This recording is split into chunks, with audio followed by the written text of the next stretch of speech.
by the World Affairs Council of Washington, D.C. and the American Academy of Diplomacy. We share a suite, so it's sort of natural that we should occasionally share programs as well. I'm very glad to see so many of you here. I'm Ronald Neumann. I was formerly the American Ambassador in Afghanistan. I have a very small role today, which is to introduce the person you actually came to hear, Dr. Abdullah. But it is a great pleasure for me to have this role because we worked very closely together when I was in Kabul. Dr. Abdullah has obviously spent a lot more time in Kabul than I have. Dr. Abdullah, as you may have seen from his biography, was originally trained as an ophthalmologist. And as I remember you telling me, you did your trauma surgery in the military hospital on the hill above Kabul. And many of you may know him or know of him as an extremely skilled and consummate diplomat and foreign minister, and may not realize that he came somewhat slowly and reluctantly to that role, having begun with the medical studies, gone off to Pakistan to continue his medical studies, then with a great deal of duty and risk come back to Afghanistan to work and run a clinic there in a very difficult time. But as sometimes happens, his considerable skills politically, both diplomatically and internally, were increasingly recognized, and he was asked to take on and progressively took on more and more of a role in that, with a number of very sensitive internal missions, and nothing is more complicated than managing Afghan internal diplomacy. And then his moving to be a primary spokesman and then foreign minister, and then the foreign minister in the transition, and then the interim government, and then the elected, appointed ministries under the elected government in Kabul. And this was a period of both great hope but of enormous diplomatic activity, from the negotiations over the Bonn Declaration right through the London Compact, and setting the course of the foreign relationship with Afghanistan. All of those were matters in which Dr. Abdullah played a very large role, and I can tell you from the inside perspective, a very effective one. It is, I think, also important that he's here with us today because this is a difficult time in Afghanistan. It is certainly not one in which anyone should be overtaken by despair, but there are a great many questions that are coming into the fore. I'm always a little amused by the media talking a great deal about how the administration has lost sight of Afghanistan, while they never talk about the fact that if you look back at the press coverage in the last year, you would see very little about Afghanistan and a great deal about Iraq, which suggests to me that this is probably a human problem of the inability to manage more than one crisis at a time, rather than a particular defect of one administration or another. Having seen a great many administrations from the inside, I can tell you it may or may not be worse, but it is certainly not unique. But the fact is that the issues of Afghanistan, of aid effectiveness, of whether or not, to what extent security is worsening, of how that affects the prospects for success, these questions have come back into considerable prominence in the most recent period, in the last few days, and the tragic attack on the Serena Hotel has again attracted a great deal of foreign attention. Obviously, there is that unfair quality that a great many attacks on Afghans don't attract nearly as much attention as one attack on a foreigner, but that is a political perspective which the enemy understands. So at this very important time, it is a great pleasure to have with us and to talk to us someone with the insight, the background, and the skill of Dr. Abdullah. Thank you very much.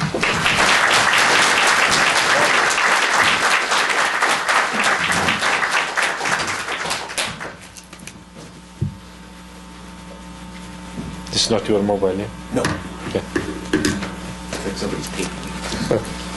You're on a secret. Bismillah ar-Rahman ar-Rahim. Good afternoon, ladies and gentlemen. I would like to thank you, Ambassador, in the American Academy of Diplomacy and World Affairs Council for providing this opportunity for me to talk about the situation in Afghanistan. Last time we were together in Washington with Ambassador Neumann, it was 2 years ago, March 2006, when I learned that I was dismissed as a foreign minister, and that decision was taken in Kabul. I don't know what happens this time, but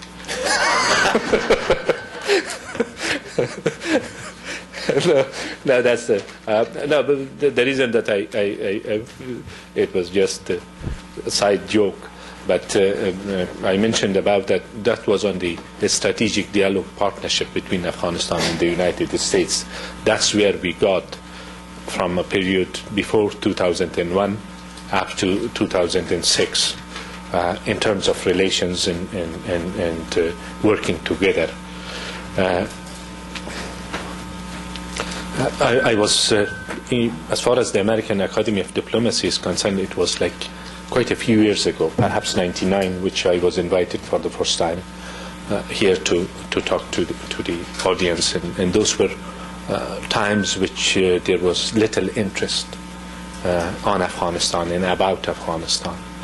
But things have changed a great deal, and it started with September 11th and the consequences of that event, which created an opportunity for Afghanistan, and perhaps an opportunity, not perhaps, but certainly an opportunity for the rest of the world to wake up on the face of a growing threat emanating from that part of the world, but already established globally as a network of terror. So in that sense, it was an opportunity. But then, nevertheless, a big tragedy which humanity must remember and recall and take it as the brutal and evil nature of the enemies which our human race is faced with. And this will going to remain the biggest challenge in the beginning of the 21st century. Afghanistan, towards the end of the 20th century, once, and then the beginning of the 21st century, was in the center of two global change. One was the end of the Cold War, and the next one was the wake-up call on the issue of terrorism and global threat as a result of that. And our people suffered as a result of it a great deal. And for the first time, the opportunity was post-2001, where the people of Afghanistan decided altogether to make peace with each other and to live together and start rebuilding their country. And the international community joined hand or facilitated the environment for that to take place. So it was a golden opportunity, and we started well, and I should say, having a reflection of the past 6 years, despite all the challenges that we are faced with, still the majority of the people of Afghanistan are hopeful, and they are supportive of the process, and the international community is also willing to continue its commitment and contributions towards Afghanistan, because there was always this case whether Afghanistan will get the attention which it needed, and it is needed, and it proved that your commitment and the commitment from the United States and the international community has been a long-term, and hopefully we will be able to utilize it in a better way, much better way than what we have done so far. When we look back in the past 6 years, there are great achievements. And in one sentence, the fact that the Afghan people opted for democratic process as a choice of themselves rather than something. There is a perception sometimes that if this was imposed upon the Afghans or suggested to the Afghans, this is not the case. The Afghans chose democratic process as the only way forward. Myself being in this issue seriously since 80s, I couldn't see anything else but general elections as the end for the process which started and establishing it as a way of life for the future of this country. And so was the feeling of the majority of the people of Afghanistan. It started with a broad consensus among the Afghans, among the international community in our region. Perhaps that consensus is not there in that sense or with that spirit anymore. A lot has happened within the country. We see that the forces, political forces, which are together in the common vision of a peaceful Afghanistan, a democratic state, a moderate Islamic country which lives in peace within itself and with the neighborhood and with the rest of the world, and is a partner with the international community, there we don't have a problem. All the political forces, or majority of the political forces which are active there, they share this common vision. Those who don't, it's Taliban, Al-Qaeda, which they want to bring the state down and take it back to the old days where Afghanistan was considered as their global capital. So this is about the enemies of the process. But when it comes to the people of Afghanistan, the political forces, the political elite in the country as a whole, we all share this common vision. But somewhat it seems that we are showing incapability to work together on that basis, and at the same time to be rivals politically and compete and contest. That's what is needed, and that's without putting the blame on one side or the other side. I think this is the call of the day for the Afghans, for the Afghan leadership, to seize the remaining opportunity. We might have missed 1, 2, 3, 4 in the past, but from now on, it's an urgent call. We cannot afford to miss further opportunities. That's, I think, perhaps the main weakness. Then, when you take it further down, then it's the issue of the government, the institutions, how they are functioning, and how they are functioning within their own framework, and how it's functioning between one another. I think this present state of relations between our government, between the government and the parliament, it's perhaps one big source of weakness in the eyes of the people. Those who are hoping that the leadership in Afghanistan will bring further promises for the people beyond what has been done, they are very worried, the people of Afghanistan. It seems that if it is not functioning. So these are some of the things, apart from the military security aspect of the situation, which is important. The local governments, how it is seen by the people. And the central government, how is it seen? Is it seen by the people as a competent, effective government to the extent that they are mandated and expected to be? The answer is no. So these are some of the things which has to be dealt with and corrected on time, and the time is now. It should come. The initiative should come from the Afghan side. Myself been in a unique position of having this opportunity of friendship and dialogue and in working together with the president as well as with most of the political groupings which are there in the country. Seizing every opportunity, I emphasize on that point how critical it is, especially between now and general elections. Just to give you one or two examples and then move beyond that. If the political forces in the country, they don't see that there is a legitimate space for their legitimate activities, the only way forward for them will be to resort to illegal ways of doing things. This need has to be recognized by the leadership of the country. President Karzai, of course, as the elected president of Afghanistan. And then, of course, in that framework, if there are illegal activities, it should be stopped. It shouldn't be allowed. So that is the first principle which has to be accepted. Apart from that, the people expect changes. The president has promised that he will bring changes in the government and curb corruption, as well as put together a more effective team to be able to deliver. That is long overdue. And as a result of this and quite a few other factors, one would see that there is a gap today between the government and the people. And bridging that gap is as important as sending, let's say, quite a few thousand more forces, or perhaps more important than that.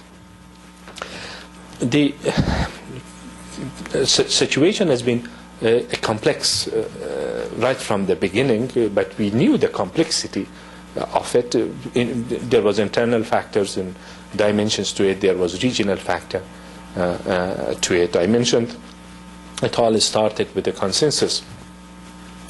I would talk about one or two neighboring countries which their attitude and their policies have more impact on the situation than the rest of the neighboring countries. Just to remind you, we are in the neighborhood of quite a few nuclear states to begin with. In one or two would be or talked about nuclear states. And the conflicts of today's world is not far away from us. We have Kashmir, we have Iraq, there is the tension between Iran and the rest of the world, or the United States. Middle East is not, we are a part of Middle East, we are part of Central Asia, we are part of South Asia. So we are located in a challenging environment, and that has its impacts on the situation in Afghanistan.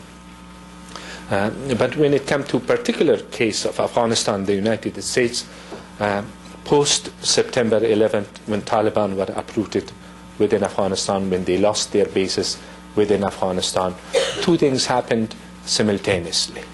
One within Afghanistan, one was taking shape outside Afghanistan. Within Afghanistan, the immediate perception was that from now on the threat might be from within Afghanistan, while the war on terror was pursued with the hope to get Osama bin Laden and other culprits, bring them to justice. At the same time, there was an overall sense within the country that perhaps the threat from now on is not from Taliban or Al-Qaeda, but it's from the internal forces. Outside Afghanistan, there was an environment provided for Taliban and Al-Qaeda to take root back in our neighborhood. So the two events happened in a sort of parallel way. Both had its impacts. Then in between, the issue of Iraq came. As a result of what happened in Iraq, I wouldn't say that the US or the international community lost sight of Afghanistan. That's not my point. The assistances for Afghanistan continued, the contributions in terms of military personnel or reconstruction assistances were perhaps even more. Today we have more contributions in the fields of training of our army, police force, as well as reconstruction than we had in 2002 or 2003. That's not the case, but there is no doubt in my mind that the US lost sight of another case in the neighborhood of Afghanistan, which was Pakistan. That was very important. the threat was taking root once again in our neighborhood. And as Taliban became stronger, and as they became well established back in Pakistan, they started their attacks on Afghanistan. And within Afghanistan, I mentioned about that weakness. There were some inherent weaknesses like the absence of national institutions and so on and so forth. Apart from that, the fact that we were not able to maintain some sort of national consensus on the political leadership, that in itself was a weakness. There were weaknesses in the governance and so on and so forth. All these attributed to a situation where Taliban were able to, one way or another, to pose a larger threats. Security in military-wise, in comparison to 2004 or beginning of 2005 or beginning of 2006, Taliban have larger areas under their control. There have been some setbacks for the Taliban, like the loss of big commanders, famous commanders, which were the leaders of Taliban in the battlefield and so on and so forth.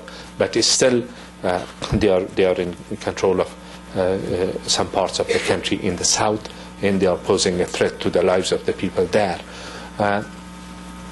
While talking about these challenges, I should take you back to where I started, the hope, the promise, and the materialization of that dream of the people of Afghanistan to live in a situation with equal rights with one another.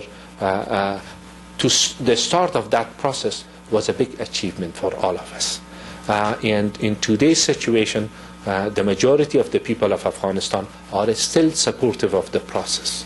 They are not endorsing the agenda of Taliban by any chance. Neither in those areas which Taliban have more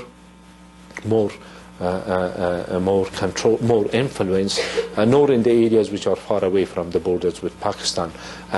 Majority of the people of Afghanistan welcome the process and continue to appreciate the efforts of the international community in the Afghan side in improving the lives of the people.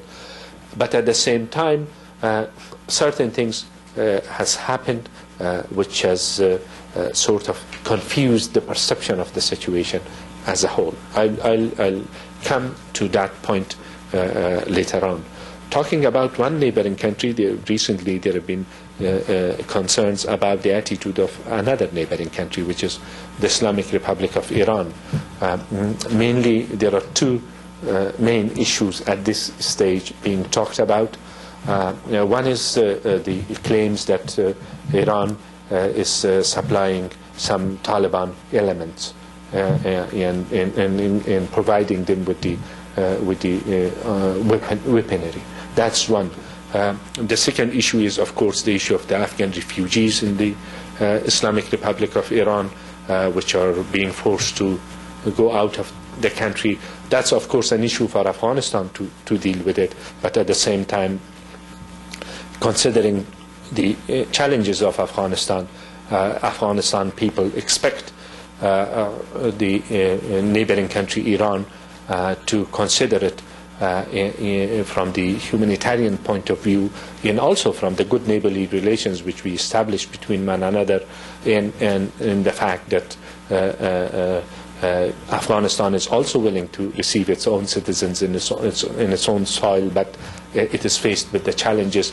That issue has strained the relations between both countries, as well as the claims which are there. And I hear that there are some evidences about it, and I think it's for Afghanistan to take up those issues with the neighboring country and find ways and solutions for it.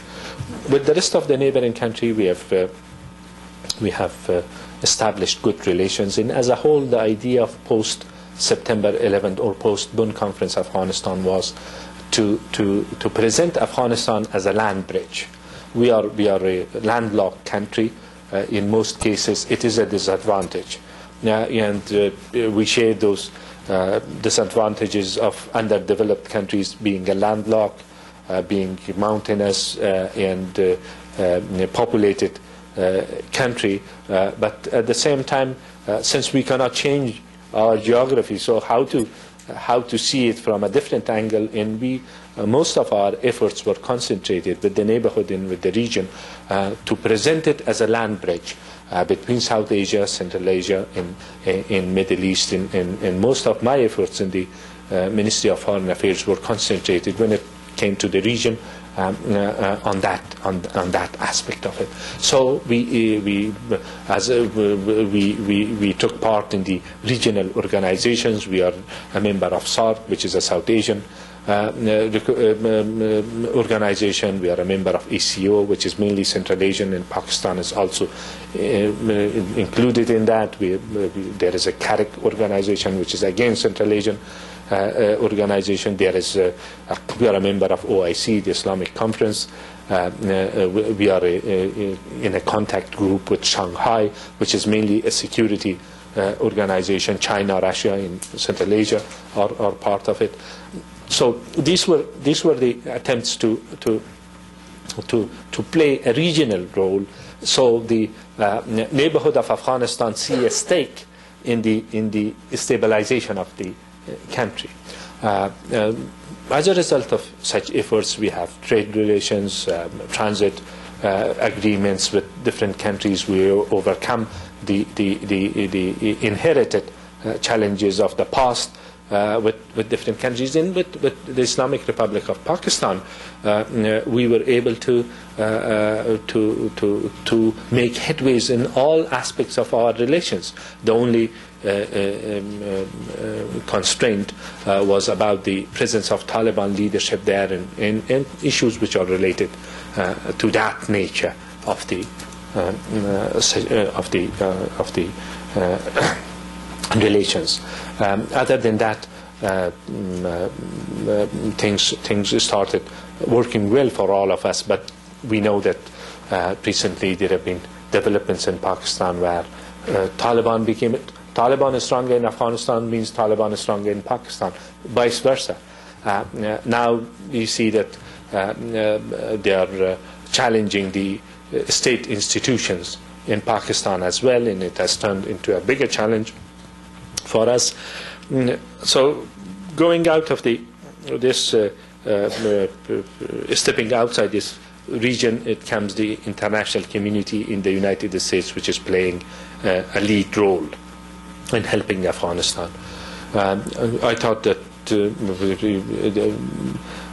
though it is after 2 years, but still I thought that it's the opportune time for me at least to seek 1, 2, 3, 4 opportunities to talk to the public, to the friends of Afghanistan, and to bring it back in my part, as much as one person can do, the issue that it's an issue for your today, for tomorrow, and for the future. It's not just an issue isolated somewhere else. When my schedule was confirmed, I wanted to go back if I could see the statement which I had made a few years ago here in Washington with the American Academy of Diplomacy, but at least I recall the outlines, and the outlines were that there is no doubt that we are in the immediate or in the front line of, we happen to be like the immediate recipient of the attacks by terrorists and by extremists and so on and so forth. But it's as immediate, as urgent for you as the United States. Please pay some attention. And I remember going to different places to the extent that there was an opportunity. Perhaps the American Academy of Diplomacy, Heritage Foundation, Middle East Institute. These are the only few places which will provide this type of opportunity.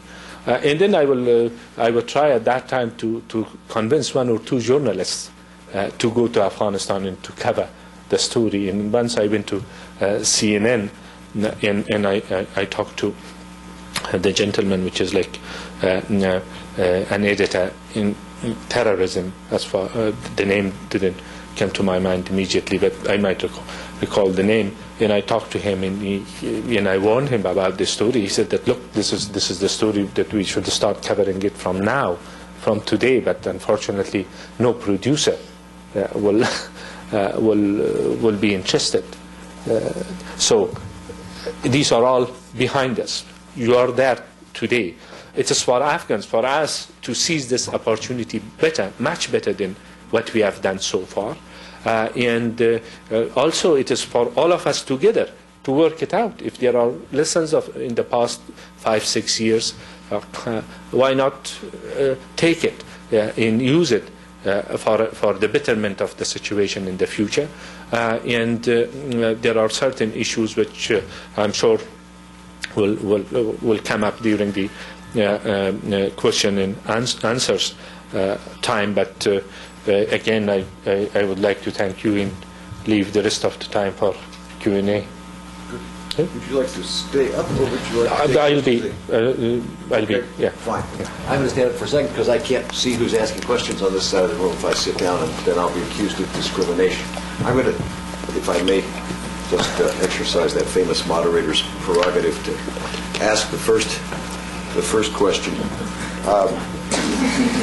But it's a very simple one, but I know it's one that others will ask too.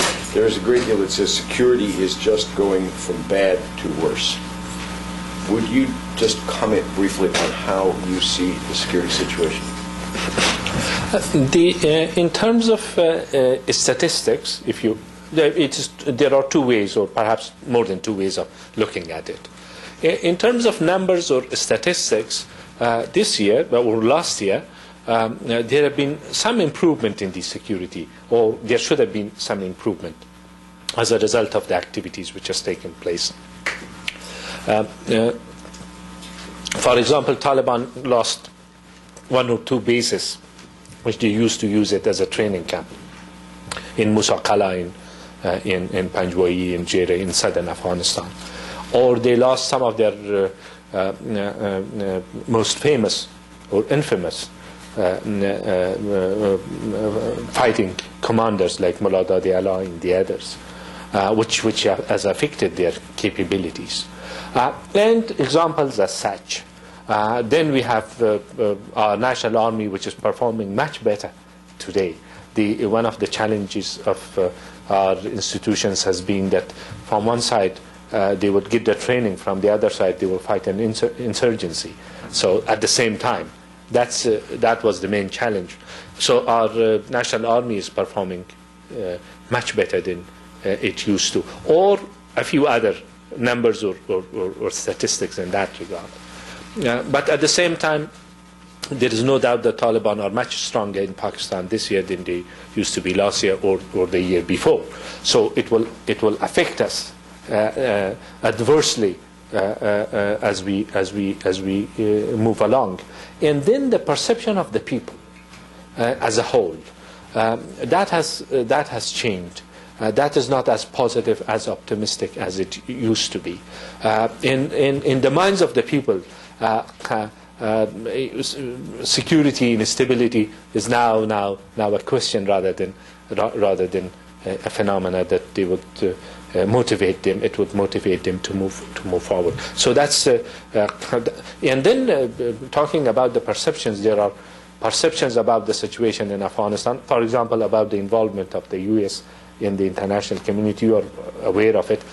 One extreme would be that U.S. and the international community is here to establish bases, permanent bases in Afghanistan. The other extreme would be that tomorrow we will wake up and then nobody will be with us. In between also there are other perceptions which there is a thinking that perhaps nobody is serious against the Taliban. The ordinary people, they don't understand how the two things can happen at the same time. The U.S. is here to help us. Its soldiers are being attacked by Taliban, and the sources of support from Taliban is known, and then it's not stopped for it's like the breeding ground for mosquitoes, which produce more and more, and it's seen by everybody where it is coming and it's not being stopped. So these are some of the things as far as the perception of the people are concerned. Of course, our police force doesn't have a good reputation among the people. In some cases, it is considered like a liability for security rather than helping security. These are the negative factors in regards to security. I think we've got some microphones. If well, let's take one over here. But wait for the microphone, please. And would you identify yourself as well? Hi, my name is Said Safar Hashimi from Voice of America Afghanistan Services, and I would like to know about your point of view about the future of Taliban, how you are seeing Taliban in longer term. Because government of Afghanistan now is inviting them in one or other way just to come back. And second question is, purpose of your visit to the United States. Sure. Thank you. Are we on the record with Voice of America on this, or just? It's on the Okay. The issue of Taliban, before getting directly to your point, I elaborate a little bit around it. First of all, the agenda of Taliban is not acceptable for the people of Afghanistan. It has been rejected by the people of Afghanistan. That's one. There is no doubt about it. There will be lots of views about it, saying that perhaps this is the way of life for the people of Afghanistan. No. People of Afghanistan are poor, majority illiterate, living in the rural areas, conservative, but they don't want the Taliban agenda to be imposed upon themselves. That's one. Second to that, when it comes to the moderate Taliban, non-moderate Taliban, I'm perhaps one of the people who have difficulties in digesting this word. There is no moderation in that agenda. The agenda is not for moderation. It is to bring the state down and to take it back to the Islamic Emirate. Where do you find moderation in this? It's beyond the borders, it's trans-borders, trans-culture, so I don't see moderation in that. Then comes the next issue. The people which are considered as Taliban today, we have a mixed composition. Perhaps there are a lot of people there which they don't share that agenda, but they are there as a result of the circumstances and so on and so forth. It's to those people that we need to reach out and provide a space so they can see a role for them in a peaceful Afghanistan, provided they accept the Constitution of Afghanistan as the law of the country and give up violence. So that's my view on that. And then there are other views. Sometimes when we express our views, we are not precise. We confuse the people. We may create confusion for our people. Our messages are not precise in that regard. We have to well define our message in that respect, that the process cannot be reversed, cannot go back to the old days. At the same time, the agenda is not acceptable. But as far as the people of Afghanistan is concerned, of course, terrorism we cannot accommodate by any chance. But the rest of it we have to facilitate in order to speed up that process of stabilization of Afghanistan and enhance it.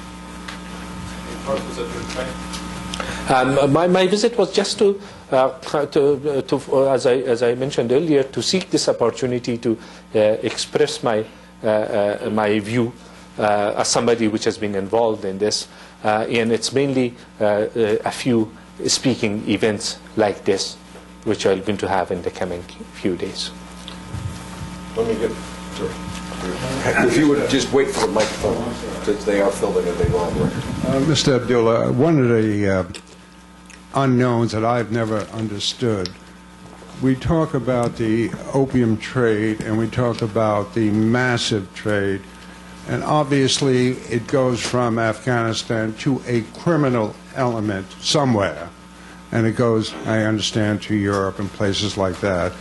Is there any way that this is going to change, and is there any connection Are they paying Taliban to cause the upheaval, to let this go on? And how is that trade, how is it working? That's what I want to know. Nobody talks about what happens in the exterior of the borders of Afghanistan. Sure.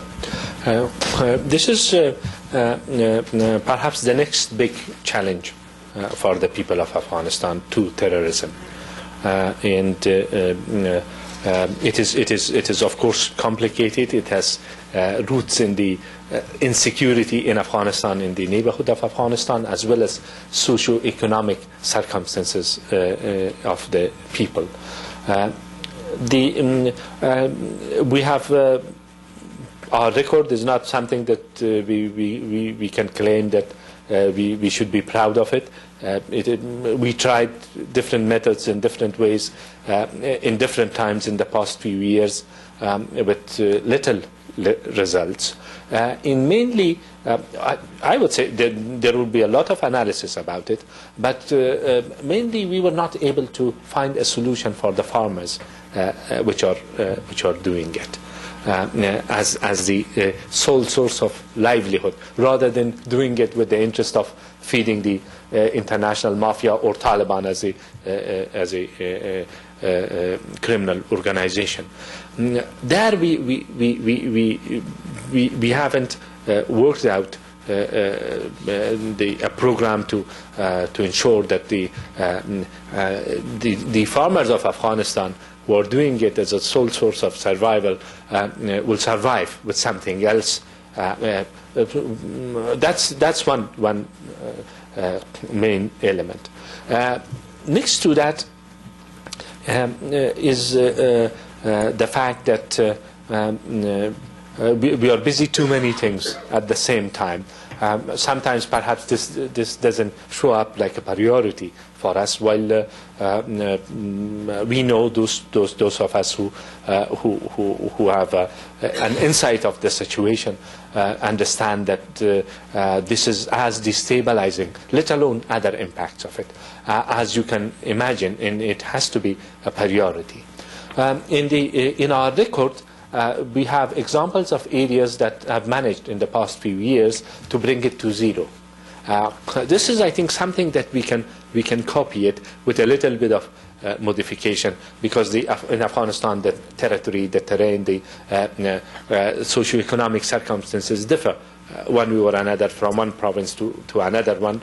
There are examples of success where, again, that aspect of farmers has been taken into account, which could be copied. There are certain other examples. We went to the province, we promised the farmers that we will start developmental programs and reconstruction programs and work here. We did something, we started doing something, we didn't do anything else afterwards because we thought that now they have decided to give up, why not, why bother about it? So certain lack of trust between the people in the communication gap which has been created. These are all also factors. But as a whole, then on the next part of your question, is it feeding Taliban? Yes, of course. The Helmand area now, it's the biggest grower. In some parts of northern Afghanistan, it has diminished to a large extent, where we have relative stability, security, and governance is better than perhaps in the rest of the country. While in the areas which are directly under Taliban control, it has tripled or quadrupled. It has a direct link to the activities of the Taliban. In the earlier days, Afghanistan was like a hub or the center. Two things were moving or were being exported outside Afghanistan in a parallel way: terrorism as well as narcotics. Well, after September 11, there was a sort of cut-off situation with the situation in Afghanistan. And soon after, the drug networks, they managed to reestablish themselves. And of course, the terrorist networks also trying to reestablish themselves back. So it's going hand to hand. And some of the drastic actions which has to be taken by our government and a more solid commitment from the our international partners are some of the things which are required in order to deal with it effectively. But it is a complicated matter, and our record is not as good as it should have been. Let's get one over here. I can tell we're not going to get to all these people. Minister Abdullah, you talked about the two Iranian-related troubles Afghanistan is facing today, one being the refugee crisis and the other being the allegations about Iran supplying weapons to elements of the Taliban. If you were to look back, both of them, the escalation refugee crisis is at best a 2-year-old thing, and then the Iranian weapon supply, the allegations, is more or less a year-old thing. What would you attribute this to? Why, or if there were any factors that would lead Iran towards these things, what would those be? And would you identify yourself? Oh, my name is Asif Humayun, and I'm a student at the American University. Okay. In overall sense, there have been some changes within the Iranian system and Iranian attitude as well in the past 2 to 3 years. In the context of Iran's relations with the international community also has changed. And perhaps I should say that these are the larger picture. From our side also, it needed effective diplomacy. And I recall that when the refugees crisis started last time, it was after 15 days.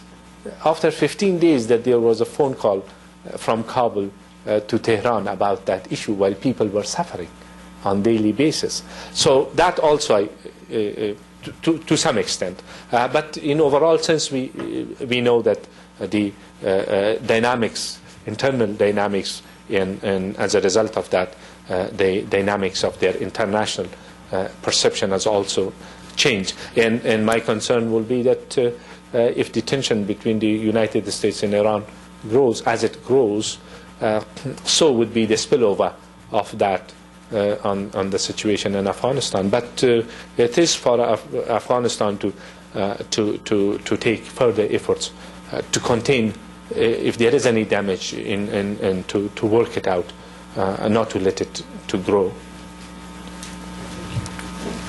One right down front.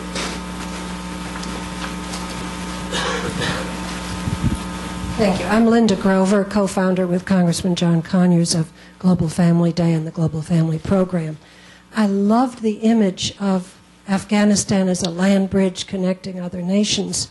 Of course, that needs a modern highway system or good roads, and I wondered if you could bring us up to date on the progress or lack thereof on the highway system and the building of roads in Afghanistan. Sure, certainly. One of my favorite subjects. That's right. In fact, one of my favorite subjects as well, because first time when I met Dr. Rice, at that time she was the National Security Advisor.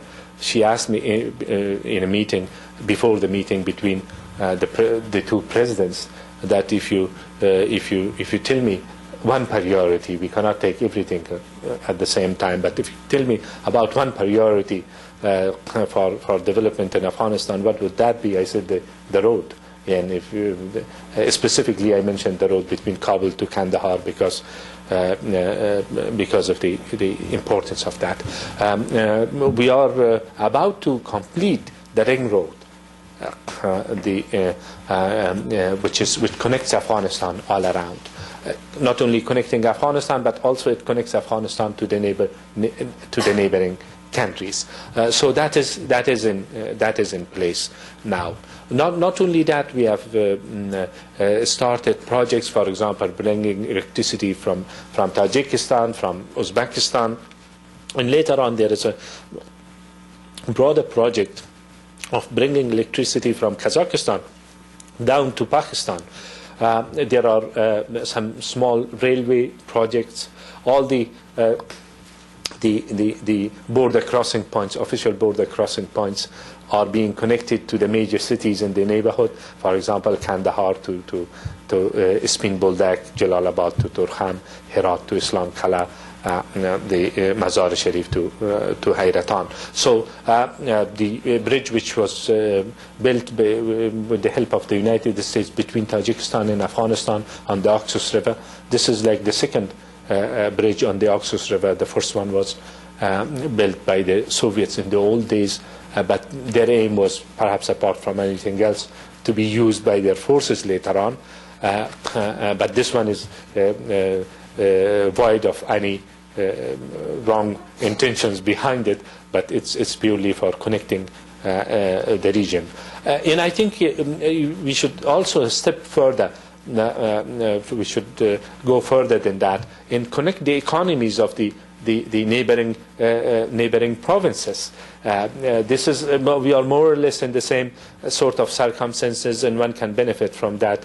There are certain projects in Badakhshan which small bridges connect Tajikistan side of Badakhshan. We have Tajikistan, Badakhshan, and Afghanistan side. So there are these things which has happened in the connectivity. It is not, when we say it is connected, it's a highway. You shouldn't bring some of the highways that you have seen inside, but it is working. Yeah? If I could just add a note to that, there is a good deal of money in the 2000 supplemental, which was passed this year, for roads. This has been a continuing need, but it is a huge need. When we calculated the amount needed in just the east and southern provinces, where the fighting is the most intense, to connect every province capital by one road to the district capitals in the province, we were looking at $600 million and 3 years to build them. And that still leaves more than half of Afghanistan with that kind of connectivity. There are a number of major roads that have been funded. There is also a huge time problem, not only time to build roads, but the time to move money from a decision to a congressional vote to the field, and then something to happen. So the decision made last fall, voted on by Congress this summer, will not build any road until next year. And I think sometimes we forget it because we're a policy town, that a decision taken is not an action completed. But there is a lot of attention to this. Another student question, because one of the things that both we and the World Affairs Council of D.C. are keen on is increasing students. For 1 second, I want only student hands. If you're not a student, all right, I see a student hand back. You don't get all the questions, but you get some. Hi, my name is Kimberly Steffen, and I'm an AU student. Knowing that Afghanistan is such a multi-ethnic country, and that they're kind of isolated and have their different interests, what type of policy recommendation would you make to kind of band these groups together to create a more secure and stable central government? No, that's right.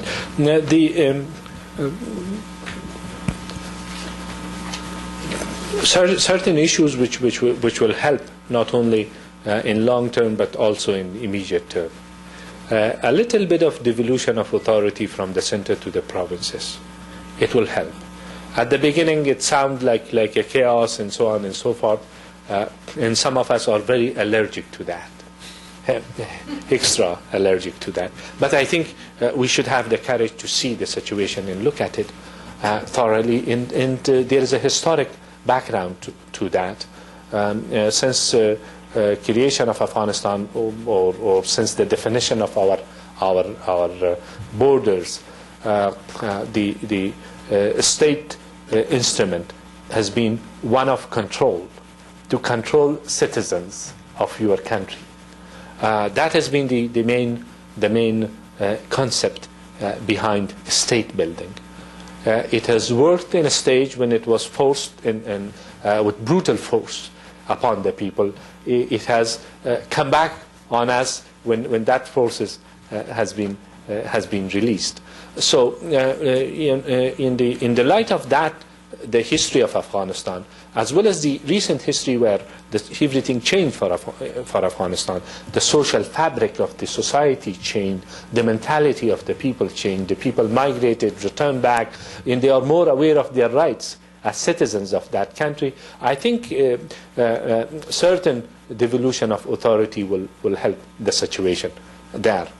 Certainly, next to that will be a reform in the government, which the people, which gain more trust of the people and get the potential majority, which is with the government behind its programs, though it is development, reconstruction, or governance, or to deal with the challenges which are there. Now, next to that is, of course, working very closely with the neighboring countries, especially with those which has more impact on this situation. And then when it comes to the international community, a sort of united message about the continued commitment for the sake of stabilization of Afghanistan, as well as the concept of global security. The issue of Afghanistan is not just security-related matter. It's geopolitical, it's security, it's human, it's the rule of law, it's the rights of citizens. There are too many things. It's humanitarian. To give a united message, one voice in terms of the commitment. At the same time, it's critical that the efforts of the international community is seen by the citizens of Afghanistan, I emphasize on that, as a support for the process, not support for one individual, one person, one group, one factions. Support for the people. This has become more and more critical from now on. And then between now and 2009, 2010, which we are going to have our elections, it's a must that it is seen by the people of Afghanistan that the international community is supporting a process which leads to free and fair elections. It sounds like a luxury for Afghanistan from outside. That you have thousands of problems and you are talking about free and fair elections. But it is the most critical point. It will be the most critical point. For the first time in our history, the people of Afghanistan were given or provided the right to vote. In the first round, it was, of course, the overall sense was that we will vote for continuity, and there were some allegations.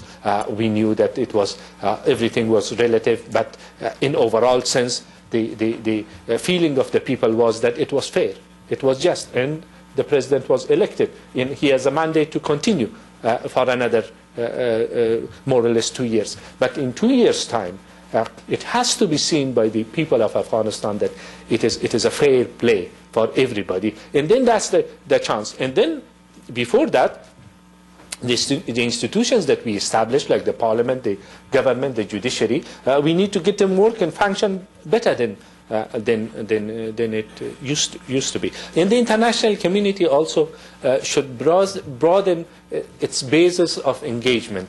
It should go outside the parameter of talking to a few well-educated, Western-born or Western-educated people with high command of the language and so on and so forth. And you'll find that among the ordinary people which have none of these criteria, you find friendship, you find very sincere friendship, and also the right ideas how to move forward.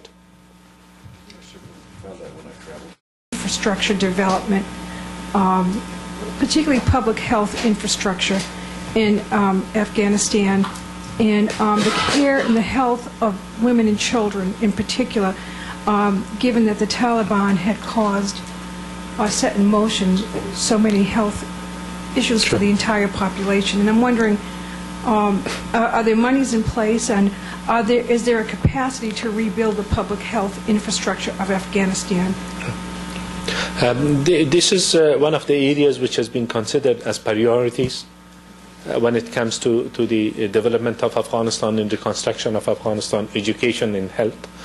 A lot has been done. If you look at the, we don't need to compare it with the old days, but it is from in the middle of a situation which nothing was existing in this field, except in the small liberated areas which were not under Taliban control, to a situation that there are hundreds of maternity clinics all over the country, in basic health centers in the rural areas of Afghanistan, in the villages, in the districts, in the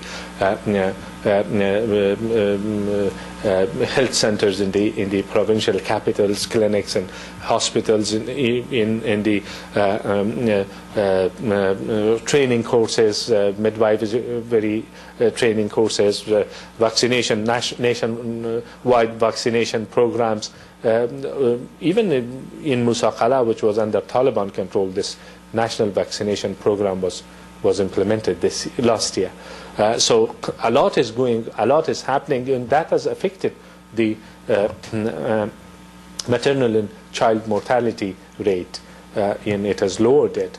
But since we were in the bottom of the list, it will be a long way to get out of all these problems.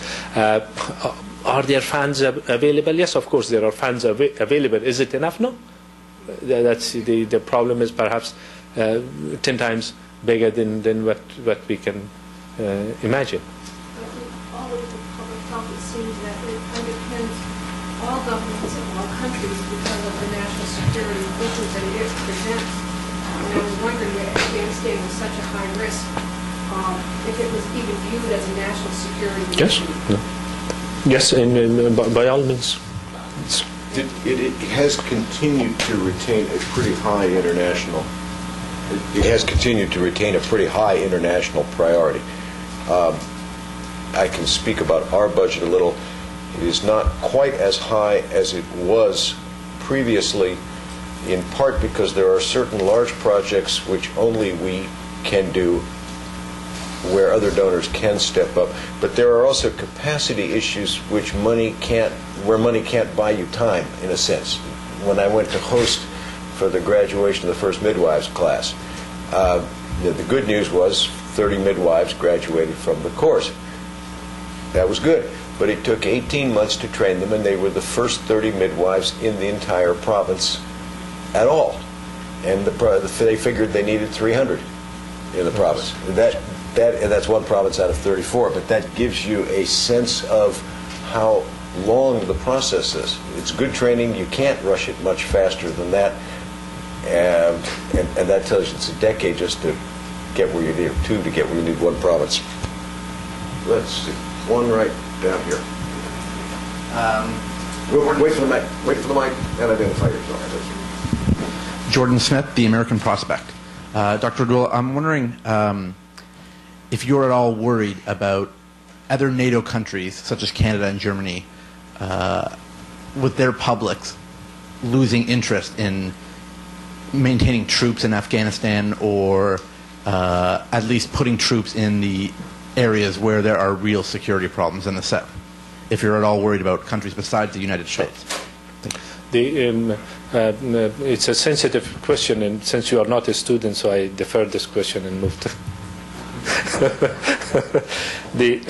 I was in Germany before coming here, and I was invited by a foundation there, and I attended speaking events, and when it was announced 10 days before the event, it was fully booked, like 360 people. It wasn't Afghans, it was Germans.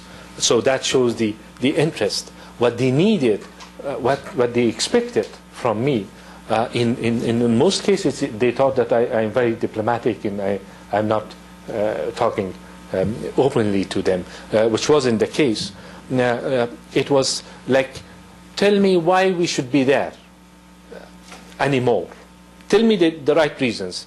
We hear that narcotics is growing there. We hear that insecurity is there. We hear that the government, there is corruption there. There is the weaknesses in this and this and that. So it wasn't the fact. So at least my sense from that small experience of a few days there in Germany, or I was in Canada as well, like a few weeks ago, towards the end of December.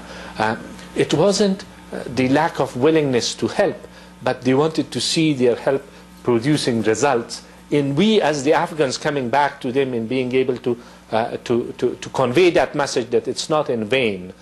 There are discussions. The issue of Afghanistan is not a bipartisan issue like it is here or in Britain or in certain other countries, in some of the allied countries. But when you look at the public support, it's there.